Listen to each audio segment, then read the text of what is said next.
Okay, this is a set of 950, 932, HP 950, 932 compatible cartridges. At the moment this is connected to a continuous ink supply system. I have already primed two of the cartridges, that is the magenta one and the cyan one. If you look closely, you will see that this part is entirely filled up with ink, not just the lower bit.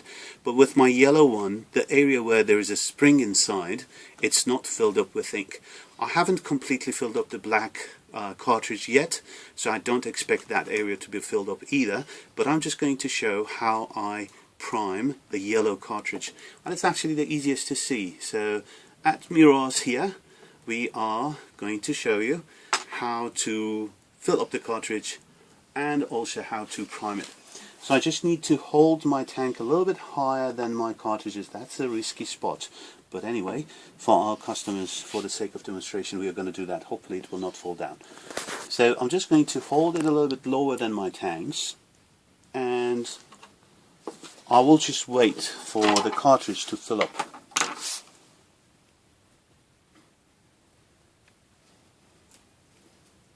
I'm not going to rush it. I could take it down even lower. So if you have a lot of experience with this kind of job, yes, you can take it very down lower than the tanks so that the flow would be quicker under pressure.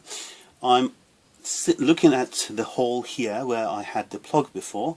So I'm looking at the hole here, and the moment when it starts reaching the neck kind of thing, I'm just going to put the plug back to make sure that I don't create any mess. I don't want the ink to just go everywhere, right? So here we go, it's almost there. Yep, just a little bit more, and here we go. I have to put the plug back in. So the cartridge is full, but still I don't have much ink in there in the spring area. So that's the time when I need a priming tool. So that's what I call a priming tool. You can make this without having this little extension. All you do is you take a syringe and cut the tip under an angle of 45 degrees using a cutter. Any cutting device, cut it under 45 degrees and you will be able to do the same thing. But if you have that extension, well, that's lovely because it makes it easier. So you just push it into the place where your cartridges would work. Simply the outlet, the ink outlet where the cartridge would come in touch with your printer. So I just pushed it in there. And if you look at the spring there, the spring area is empty. As soon as I take a little bit of ink there, using the syringe,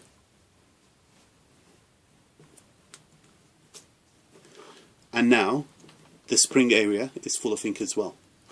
So that helps with good functionality of the cartridges.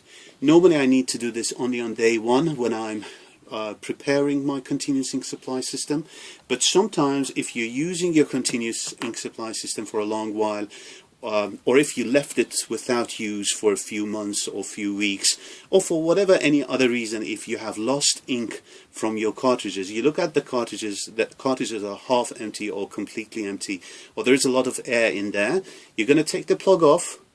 You're going to let ink go through and fill up the entire cartridge, put the plug back, and you look at the spring area. If there's not much ink in there, you got to do the same priming as well. Alright, just to make sure that the ink is going to flow out of the cartridges into your printer freely.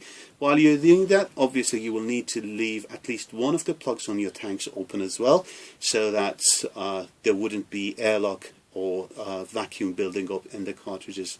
That's all for now and for this video. Hopefully it's quite easy for you to do and to follow these instructions, and hopefully you will have a great day with your printer today.